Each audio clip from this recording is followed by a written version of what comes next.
मुगलों की लगान व्यवस्था। टैक्स और लगान में बुनियादी अंतर यह है कि टैक्स में लगान भी सम्मिलित है। टैक्स विभिन्न प्रकार के होते हैं, आजकल भी टैक्स देखे होंगे, income tax, custom, sale tax, अलग अलग टैक्स होते हैं, डायरेक्ट इनडायरेक्ट टैक्स में बांटते हैं। लेकिन टैक्स का मतलब कि अन्य स्रोत जो राजा के थे, राजाओं के या प्रशासन के, सब टैक्स होते थे। उसमें जो खेती पर, कृषि से जो आमदनी आती थी उसको लगान कहते थे। यानी कृषि पर जो टैक्स लगाया जाता था, कर लगाया जाता था, उसको लगान कहते थे। तो टैक्स और रेवेन्यू में अंतर यही है कि टैक्स हटा दो, केवल कृषि पर जो लगान लिया जाता था उसको रेवेन्यू कहते थे या लगान कहते थे, अन्यथा वो कर हो जाएगा। आज के ज़माने में कृषि से आमदनी किसी भी देश की बहुत कम है, बहुत कम पोर्शन होता है जीडीपी में कृषि का। लेकिन मुगलों के ज़माने में ये लगभग 80% था, लगभग। और अगर कृषि से इतनी आमदनी हो रही है तो उसको बढ़िया व्यवस्थित नहीं करेंगे तो इसका मतलब है कि लगान कम आएगा और अच्छा नहीं आएगा, तो बढ़िया प्रशासन, बढ़िया विकास नहीं हो सकता है। मुगलों से पहले जितने भी राजा हुए सब ने अपनी अपनी व्यवस्था, लगान व्यवस्था बनाई, जिसमें शेरशाह की, अंतिम शेरशाह की लगान व्यवस्था बहुत अच्छी थी। उसी के आधार पर समझो कि मुगलों की लगान व्यवस्था है। अकबर का ज़माना आता है, बाबर को समय नहीं मिला किसी प्रकार की लगान व्यवस्था लागू करने का, उसने पुरानी व्यवस्था रखी।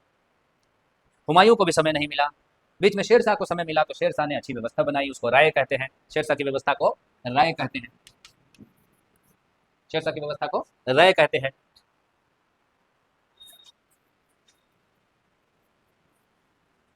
वो बहुत अच्छी व्यवस्था थी। उसी व्यवस्था को आगे बढ़ाया किसने?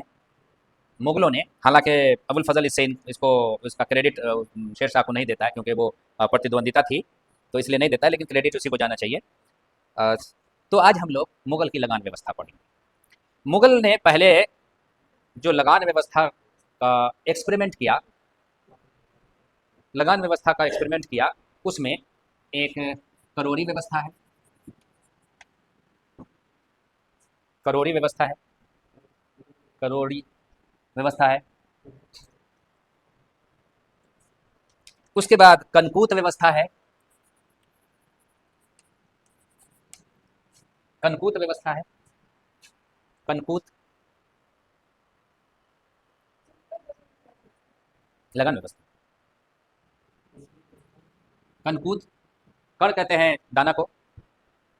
तो ये रस्सी से खेतों को नाप लेते थे और उस पर एक तिहाई अनाज के रूप में लेते थे। कनकूत कहते हैं कि रस्सी से खेत को नाप लिया और उससे अनाज के रूप में वो लगान ले लेते थे। यानी एक तरह का बटाई व्यवस्था कहा जाए उसको, ठीक है। अच्छा, नापने वाला जो रस्सी से था उसको तनाब कहते थे। चौक पकड़ता है तनाब, तनाब व्यवस्था कहते थे। वो जो रस्सी से नापने का व्यवस्था था उसको तनाब कहते थे।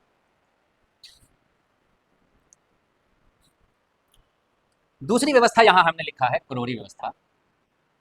अकबर ने पूरे अपने साम्राज्य को करोड़ी व्यवस्था में बदल दिया, कुछ क्षेत्र को छोड़ के। कैसे?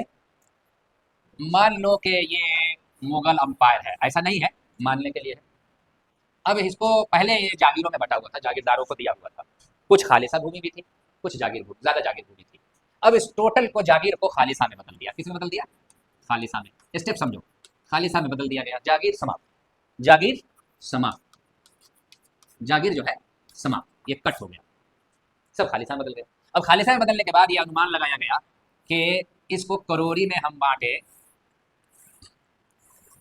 हम इतने हिस्से में बांट दें जितने हिस्से में बढ़ सके, और 1 करोड़ दाम का लगान का अनुमान हो। यानी 1 करोड़ दाम लगान आ सके उस क्षेत्र में, हम उस उतनी बड़ी इकाई बना दिया।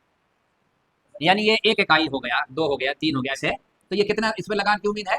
1 करोड़ दाम, 1 करोड़ दाम, दाम, 1 करोड़ दाम, समझ में? यानी सब में 1 करोड़ दाम का अनुमानित लगान यानी जमा की इकाई बनाई गई। क्लियर है? अब इस में जो लगान अधिकारी होंगे उनको यह दे दिया गया कि यहां से तुम्हें 1 करोड़ वसूलना है। वो स्वतंत्र हो गए, ऑटोनोमस हो गए। अब वो क्या करेंगे? किसानों के साथ वो अच्छा अधिकारी अच्छा व्यवहार करेगा, बुरा अधिकारी बुरा व्यवहार करेगा, यानी वो एक तरह से उनको आज़ादी मिल गई कि यहाँ वो भ्रष्टाचार कर सकें। ठीक है, अब इसको समझ लो कि ये व्यवस्था भी फेल हो गई। अकबर ने ये एक्सपेरिमेंट किया लगान वसूल करने का, करोड़ी व्यवस्था को, और ये व्यवस्था भी फेल हो गई, अकबर की कामयाब नहीं हुई। अकबर ने मुजफ्फर खान तुर्बती को दीवाने अशरफ यानी दीवान नियुक्त किया। दीवान नियुक्त किया, दीवाने अशरफ यानी मुख्य दीवान, वित्त मंत्री, वित्त मंत्री नियुक्त किया, फाइनेंस ऑफिसर नियुक्त किया। किसको? मुजफ्फर खान तुर्बती को।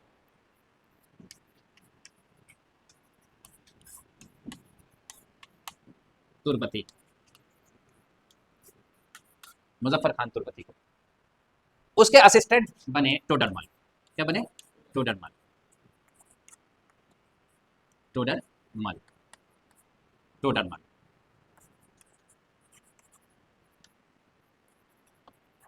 टोडरमल सहायक।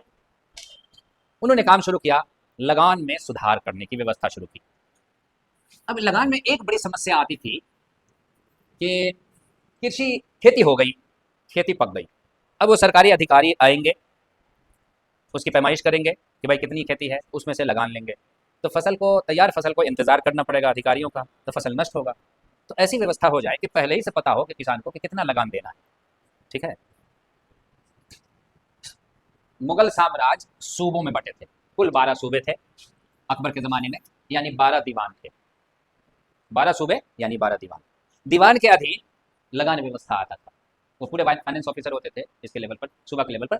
उनके अंडर में सरकार के स्तर पर कानून वो कुछ अधिकारी होते थे जिनके पास पूरा रिकॉर्ड होता था हर सरकार का। सरकार क्या है? एक सूबे में कई सरकार होता था, यानी सूबा सरकारों में बटा था। जैसे मान लो आज की कमिश्नरी, आज की कमिश्नरी को मान लो सूबा सरकार, और फिर सरकार परगनों में बटा था, यानी आज का डिस्ट्रिक्ट। हाँ, और परगने ग्रामों में यानी गांव में बटे थे, यानी कई गांव मिलकर के एक परगना बनता था, कई परगना मिलकर एक सरकार, और कई सरकार मिलकर एक सूबा, और 12 सूबे थे मुगल साम्राज्य में अकबर के जमाने में। इसके स्तर पे जो अधिकारी थे वो वित्त से जुड़े हुए, लगान से जुड़े अधिकारी, लगान अधिकारी। तो दीवान थे सूबा लेवल पे, कानून गो थे सरकार लेवल पे, सरकार के स्तर पे, और सरकार ही के स्तर पे परगना वाले कानून गो थे, यानी कानून तो उससे कम होते थे। और फिर उसके नीचे पटवारी होता था ग्राम स्तर पर, गांव के स्तर पर।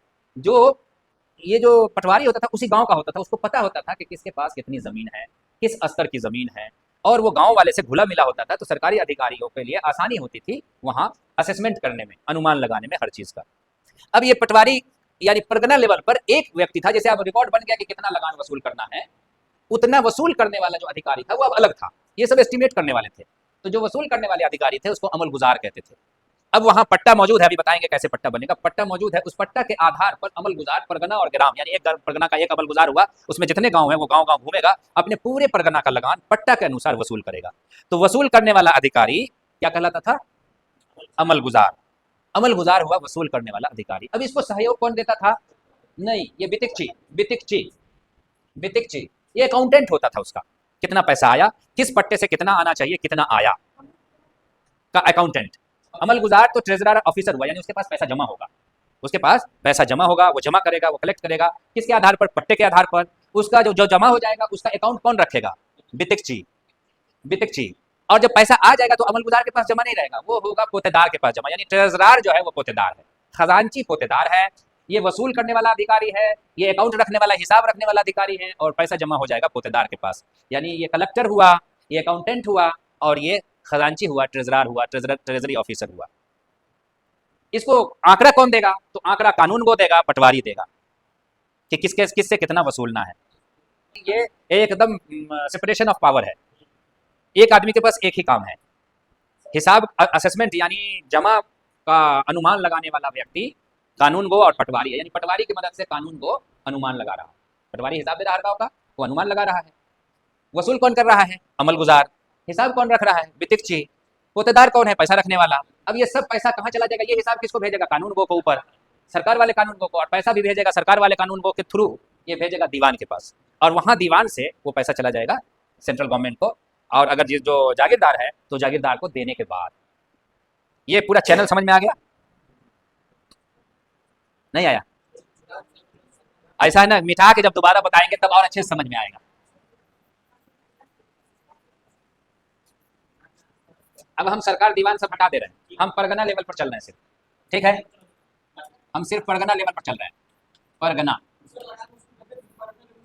ठीक है।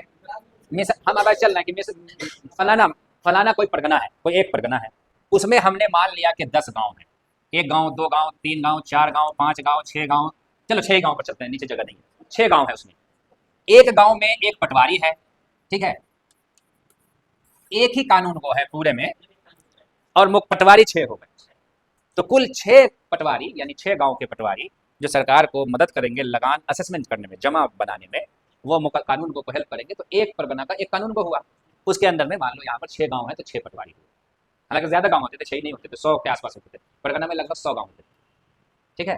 तो मान लो, अब उसको हमने मिसाल समझाने के लिए बताया, अब इसको कौन कौन और हेल्प करेगा, तो एक बार पटवारी ने पट्टा बना दिया, अब ये बना क्या, पट्टा, क्या बना, पट्टा, पट्टा की 2 कॉपी बनती थी, एक कॉपी किसान के पास और एक कॉपी कानून गो के पास है, कानून गो अब वो हवाले करेगा किसके, अब इस परगना का एक आएगा अमल गुजार, इसका काम क्या है कि जितना रेवेन्यू, जितना लगान निश्चित हुआ है उसको वसूल करना है, ये काम बट गया, इनका काम था फिक्स करना, अब ये वसूल करने नहीं जा रहे हैं, वसूल करने कौन जा रहा है, अमल गुजार, अब अमल गुजार को वसूल करने के लिए हेल्पिंग हैंड चाहिए ना, तो अमल गुजार का हेल्पिंग हैंड है हर गांव का पटवारी, हर गांव का पटवारी, और साथ में उस गांव का मुकद्दम, यानी उस गांव का रसूखदार व्यक्ति यानी प्रधान, वो मदद कर रहा है पटवारी के सहयोग से। अब जो पैसा आ रहा है, तो मान लो तुम किसान हो, तुम्हारे पास पट्टा आके पैसा दिए, तो तुमको 100 रुपया देना था, 100 नहीं 90 ही दिए, पूरा 100 दिए, 80 दिए, तो इसका हिसाब रहेगा ना, तो हिसाब कौन लिखेगा, वो बितिक्ची लिखेगा, बितिक्ची लिखेगा, बितिक्ची हिसाब लिखेगा कि कितना पैसा आया, किस गांव से कितना पैसा आया, वो बितिक्ची लिखेगा, और उस बितिक्ची से जब हिसाब लिखा गया और पैसा जो जमा हुआ, तो कौन जमा करेगा, फौजदार। ये सारे पद आज भी होते हैं, फौजदार भी होता है, जाके इसमें तहसील में देखो जाके, जाहिर परगना लेवल कहाँ है, आज भी परगना लिखा होता है, ग्राम विग्राम क्या नाम है, खाजा खुर्द परगना फलाना, परगना परदाहा, आज भी वही व्यवस्था है। अब आते हैं हम लोग इस पे के लगान, ये जो पट्टा बना, तो पट्टा कैसे बना, अब इस पे आते हैं कि पट्टा कैसे बना। तो मैंने अभी बताया कि मुजफ्फर खान तुर्बती ने लगान व्यवस्था सुधारना शुरू किया, तो सबसे पहले उन्होंने यही तय किया कि जमीन की पैमाइश कराई जाए, क्यों नापा जाए वो अभी बताएंगे, जमीन की पैमाइश की जाए। तो पैमाइश के 3 मेजरमेंट थे, पहला का नाम था गजे सिकंदरी, गजे गजे सिकंदरी, दूसरा था तनाब, तीसरा था जरीब, हाँ ये 3 चीज प्रचलन में थी उस वक्त। तनाब रस्सी, टेंट वाली रस्सी थी, उसी रस्सी से नापने वाला बनाया था, इतने बड़े बड़े से नापेंगे तो उसको तनाब कहते थे। गजे सिकंदरी को अकबर ने बदल दिया और उसका नाम कर दिया गजे इलाही, क्या कर दिया, ये कर दिया इसको इलाही, यानी अपने नाम पे कर दिया, और एक गज 33 इंच का होता था, कितने का, 33 इंच का, और जरीब होता था, बांस का टुकड़ा बनाया, उसको रस्सी से दूसरे को जोड़ा, ये जरीब था,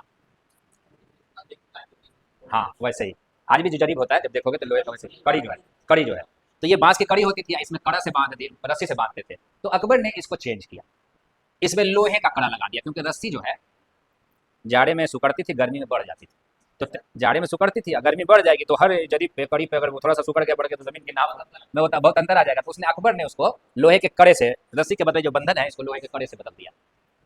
अब कुल मिला के ये टोटल को अकबर ने बना दिया गजे इलाही, जो ये जो जरीद है ये शेरशाह सूरी ने शुरू किया था उसको, और गजे सिकंदरी को मिला करके उसने कर दिया गजे इलाही, और वही गजे इलाही जो है 33 इंच का होता था, ठीक है, और उसको वो लठ का बना था पहले, और जरीब भी चालू किया, उसका भी स्कीम वही 33 इंच का रखा, लेकिन लोहे के कड़े से बांध दिया, तो 2 चीज प्रचलन में अब रह गई, रस्सी वाला सिस्टम हटा दिया गया लगभग, आया समझ में।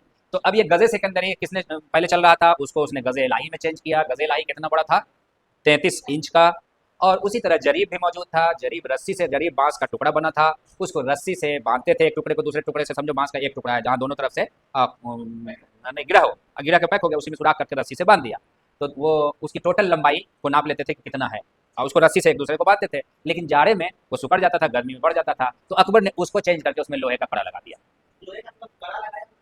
नहीं नहीं, लोहे का कड़ा ब्रिटिश ने आके पूरे लोहे का बनाया, लोहे का कड़ा लगा दिया।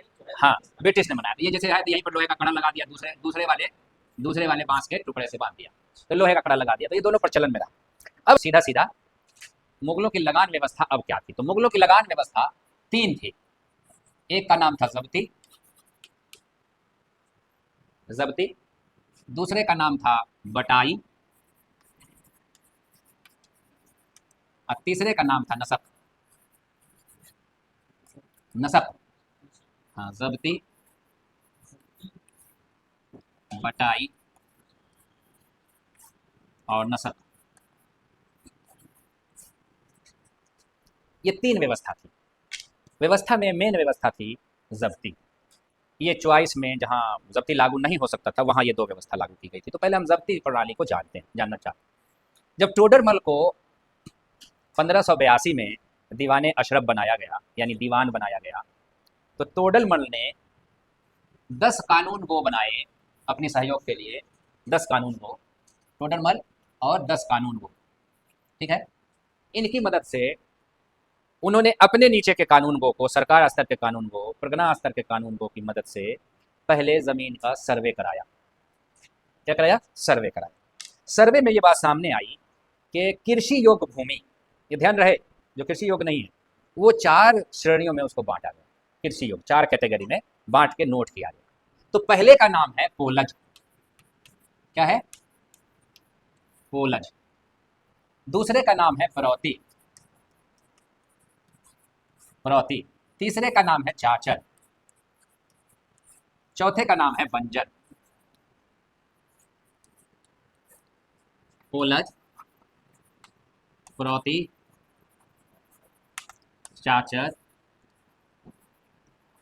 बंजर। एकदम व्यवस्थित ढंग से पहले उसने जमीन की पैमाइश कराई। पोलज कहते हैं ऐसे खेत, ऐसी भूमि जिसमें हर साल खेती हो, बिना नागा, बिना नागा हर साल खेती हो, उसको ऐसी भूमि को पोलज कहते हैं। परौती कहते हैं ऐसी भूमि को जो 1 से 2 साल तक खाली छोड़ दिया गया हो, उर्वरक प्राप्त करने के लिए, ऊर्जा प्राप्त करने के लिए। परती छूटा है, वही परौती से परती शब्द आ गया है कि ये 1 से 2 साल तक छोड़ दिया गया। तो वो इसलिए छोड़ दिया जाता था कि, इसलिए कहता हूँ ना, इतिहास जो है हमको कहाँ लेके जाता है। इतिहास को हम लोगों ने राजनीतिक इतिहास समझा, हर चीज़ को जोड़ोगे तो लिंक वहीं से मिलेगा। तो परौती वही परती हो गया कि 1 से 2 साल जो ज़मीन छूट जाए, बाकी पोलज लेवल की ज़मीन हो, यानी खेती उपज उतना ही हो, उसको परौती कहते हैं। जो 3 से 4 साल तक के लिए जो भूमि छोड़ी जाए उसको चाचर कहते हैं। यानी 3 से 4 साल तक खेती छोड़ी गई, उसके बाद खेती हुई, फिर 3 से 4 साल तक खेती छोड़ी गई, यानी वो ज़मीन इतनी अच्छी नहीं है कि हर साल उसको खेती हो सके, या 1 से 2 साल छोड़ने पर उसमें उर्वरक प्राप्त हो जाए, ऊर्जा प्राप्त हो जाए, बल्कि उसको 3 से 4 साल छोड़ना पड़ता है। ऐसी भूमि को क्या कहते थे? चाचर। और अंत में बंजर है, आज भी बंजर भूमि मानी जाती है। तो बंजर भूमि का नियम था कि कम से कम 5 वर्ष उस पर खेती ना हो, या उससे अधिक। हाँ, जो भी खरियान बोले जो भी, लेकिन वो बंजर भूमि वही हुई कि जिसमें आज खेती, इस साल खेती हो गई 1 साल, तो अगले 5 साल तक उस पर खेती ना किया जा सके, वो अधिक भी हो सकता है। यानी कृषि योग्य जितनी भूमि संभव हो सकती थी सबको आंकड़े में ले आया गया, अन्य भूमि नहीं। अब इसमें जब इस सर्वे हो गया, तो सर्वे में होना क्या है कि अब किसान के पास, ये पटवारी बताएगा कि किस किसान के पास कितनी पोलज है, कितनी परौती है, कितनी चाचर है, कितनी बंजर है। वो सब भूमि की लिस्ट कौन देगा? पटवारी देगा। अब देखो पटवारी की भूमिका शुरू हुई, किसको देगा? कानून गो को। बताया था ना मैंने, कानून गो आकर सर्वे कराएगा, परगना का जो कानून गो होगा वो सर्वे करेगा, ये रिपोर्ट भेजेगा सरकार के कानून गो को, वो रिपोर्ट भेजेगा कहाँ? केंद्र के, अब इसमें बीच में दीवान नहीं है, केंद्र के कानून गो को, जो टोडरमल के साथ काम कर रहा है, सर्वे बना कर रहा है, बहुत मेहनत किया था टोडरमल ने, ठीक है। अब चलो दूसरे क्रम में अब आते हैं। अब अनुमान लगाओ दूसरे क्रम में। एक कंफ्यूजन है आईने दहसाला का, ये बहुत बड़ा कंफ्यूजन है, सारी किताबों ने गलत लिखा है यहाँ इस क्षेत्र की। आईने दहसाला, इसको सब मानते हैं कि अकबर की ये लगान व्यवस्था का नाम आईने दहसाला था। नहीं, ये आईने दहसाला अकबर की लगान व्यवस्था का नहीं था, पिछले 10 साल का आईन, नियम। दह माने 10, साल माने साला, 10 साल के नियम, आईन माने नियम, कानून, दस्तूर।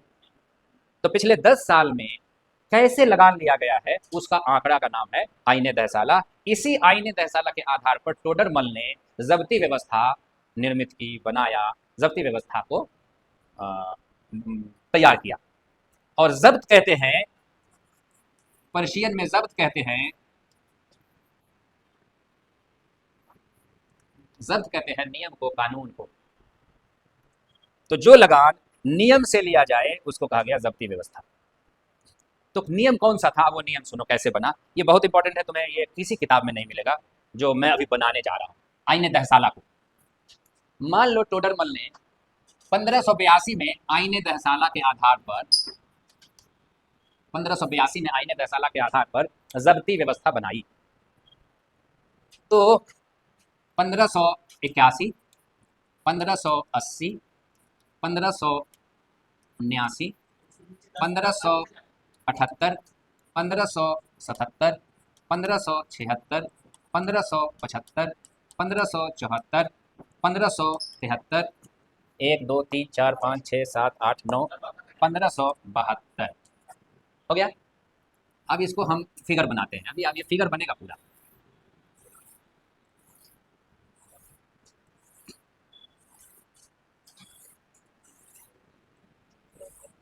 एक 2 3 4 5 6 7 8 9 10, ठीक है।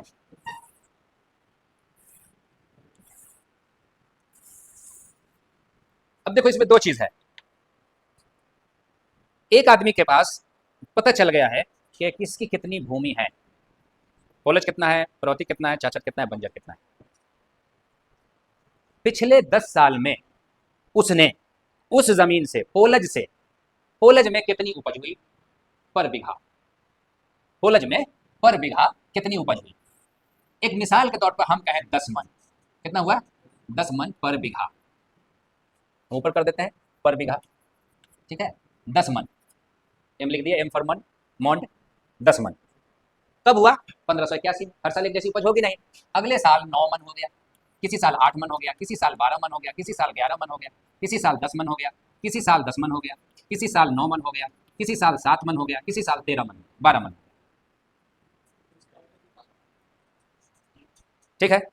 अब हो गया, अब टोटल जोड़ देते हैं, 10 9 19 8 27, 2 29 1 10 39, 40 10 50 60 70 79, उसके बाद 86 और 2 88 10 98, यानी कुल 98 मन जो है उत्पाद हुआ। इसको कहीं पर 8 कर लेते हैं, 99 मन हो जाए, ठीक है। इसको 8 कर लेते हैं, ये 99 मन, हिसाब जोड़ने में आसानी होगी।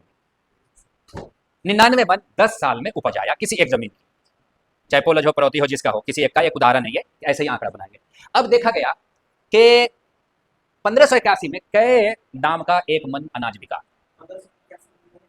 हाँ कितने दाम का, चूंकि अच्छा ये रेट होता था कैंप रेट, यानी कैंप रेट का मतलब जहां सरकार का कैंप लगा है, सरकार रुकी है, या दिल्ली का कैंप है, या जहां का कैंप हो, यानी जहां राजा होंगे वहां का रेट तय होता है, हाँ मंडी रेट जिसको कह लो। तो अब मान लो कि हिसाब तो उसका ये है कि 7 दाम का एक मन चावल मिलता था लगभग, एक एवरेज 7 दाम का, लेकिन उस पर हम जाएंगे तो कंफ्यूज हो जाएंगे। तो हम इसको मान लेते हैं कि एक 10 दाम सीधा सीधा कर लेते हैं कि 10 दाम का एक मन चावल या गेहूं जो बिक रहा है, जो उपज हुई है, 10 दाम का एक मन बिक रहा है, 10 दाम का एक मन, अर्थात इसका दाम हो जाएगा कितना, 100 होगा ना, कितना हो गया 100। इसका कितना हो जाएगा 90 80 120 110 100 100 90 80 120, इतने का बिकेगा, है ना। अब इसको हम 100 को पहले गिन लेते हैं, 1 2 3 4, 400 हो गया, उसके बाद 500 600 690 700 800 8 900 901 1000 1090 1090 रुपया हमको आया टोटल का दाम, टोटल का दाम में यानी मूल्य में और दाम करेंसी में भी 1090 आया, कितने का, एक बीघा में 10 साल का लगान आया 1090, एक बीघा में 10 साल की उपज हुई 99 मन। ये एक एग्जाम्पल है, ये एग्जैक्ट फिगर नहीं। अब क्या करेंगे, यहां लाते हैं 99 को, 99 बराबर 1090। लगान हमेशा कैश में लेना था, कैश मतलब नकदी। अब 1090 का जो लगान है वो ये 99 का लगान हमारा होता है, 99 का इंटू 1/3, तो कितना हो गया 33 मन। 33 मन हमारा लगान हुआ किसका, राजा का। अब इसकी कीमत कितनी मिल रही है हमको, 10 रुपए के हिसाब से, तो हमको कितना लगान हो गया 330। तो ये 330 लगान ये एवरेज हुआ पिछले 10 साल का। ऐसे ही इसको भी जोड़ेगा तो 330 ही आएगा। इसको बांटेंगे अगर एक डिवाइडेड बाई सॉरी 1/3, तो ये ऐसे ही आएगा 330, यानी 330 दाम पर मंथ राजा को चाहिए लगान। क्यों चाहिए कि आपका टोटल पूरे 10 साल में किसी साल अच्छी खेती हुई, किसी साल खराब हुई, किसी पूरा सबका एक एवरेज ले लिया गया है, ना कि एक साल का, ताकि जो शोषण कम से कम हो, आपका सरकार का नुकसान कम से कम हो। भाई 10 साल के एवरेज पे आ जाएगा। इसी एवरेज को कहा गया आईने दहसाला। इसी के आधार पर जब्ती व्यवस्था लागू की गई। तो लोग यही कंफ्यूज है कि मुगल की लगान व्यवस्था को आईने दहसाला कहते हैं। नहीं, पिछले 10 साल के रिकॉर्ड का एवरेज जो निकला उसको कहा गया आईने दहसाला। आया समझ में? अब यहां पर से इसको मिटाते नहीं।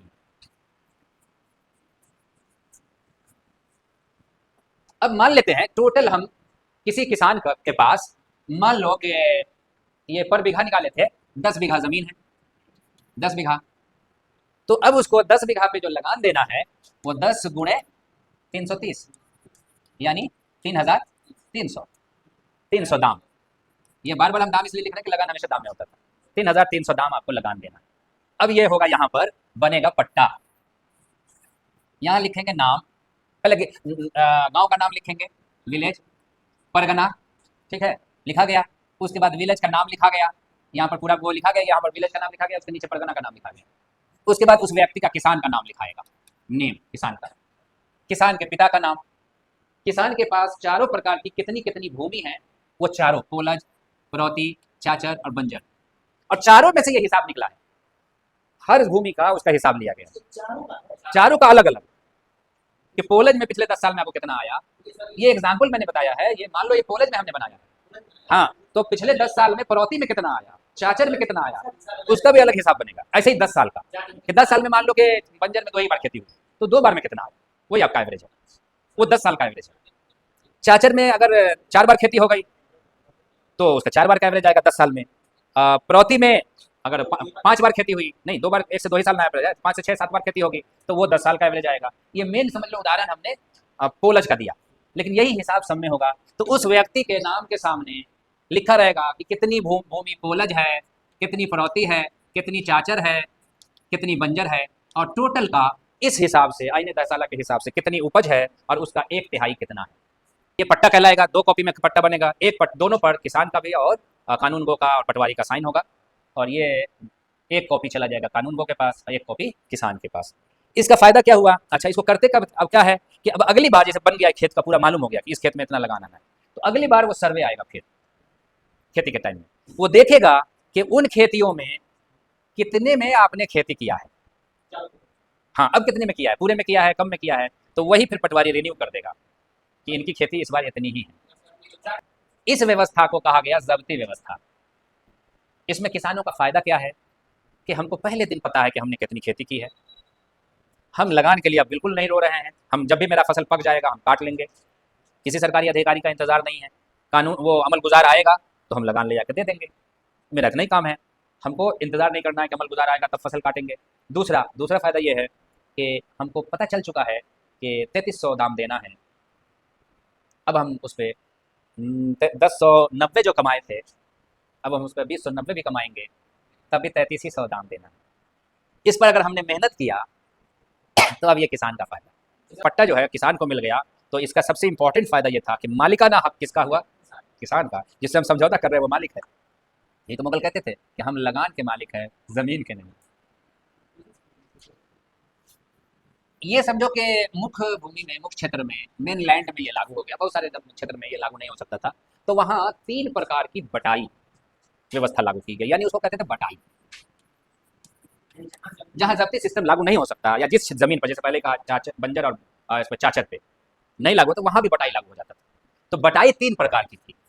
एक का नाम था गल्ला बख्शी,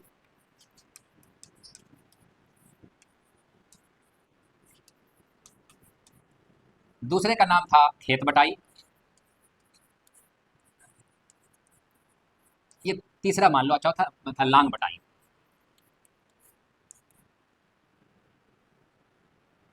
पहला ये हो गया, दूसरा ये हो गया, तीसरा ये हो गया। ठीक है, सिस्टम से रहेगा तो अच्छा रहेगा। गल्ला बख्शी, किसान अनाज लेके आया, भूसे से और उससे अलग किया। अब जितना अनाज आया उसको गल्ला कहते थे। गल्ला बख्शी, गल्ला बख्श दिया यानी दे दिया, दान दे दिया। तो उसमें से एक तिहाई, यानी अनाज, टोटल तैयार अनाज में से एक तिहाई दे दिया, इसको कहा गल्ला बख्शी। इसीलिए इस व्यवस्था को कहीं कहीं लिखा हुआ बटाई के बदले गल्ला बख्शी तुमको मिलेगा, कि गल्ला बख्शी था बटाई। ठीक है, इसको कहते हैं अनाज का बंटवारा, कि जितनी उपज हुई उतना बंटवारा हो गया। दूसरा है लांग बटाई, बोझा बांध लेते हैं, 3 बोझा बांध दिया, 1 2 3, एक सरकार का, 2 किसान का। बोझ बट, एकदम बोझ बट है ये, इसको कहते हैं लांग बटाई। तीसरी व्यवस्था है, तीसरी व्यवस्था क्या है? नसक। नसक कहते हैं अनुमान को। ये ज्यादातर पहाड़ी क्षेत्र पर, खास करके अफगानिस्तान वाले क्षेत्र के इलाके में जहाँ पहाड़ है वहां ये लागू होता था। नसक का मतलब ये हुआ कि अंदाज से गए, अमल गुजार गया सामने, हाँ भाई तुम्हारी इतनी खेती है, तुम हमको इतना अनाज दे दो। तो इतना अनाज कैसे देते थे? हल से निशान लगा दिया खेत में, कितना वाला दे दो हमको काट के।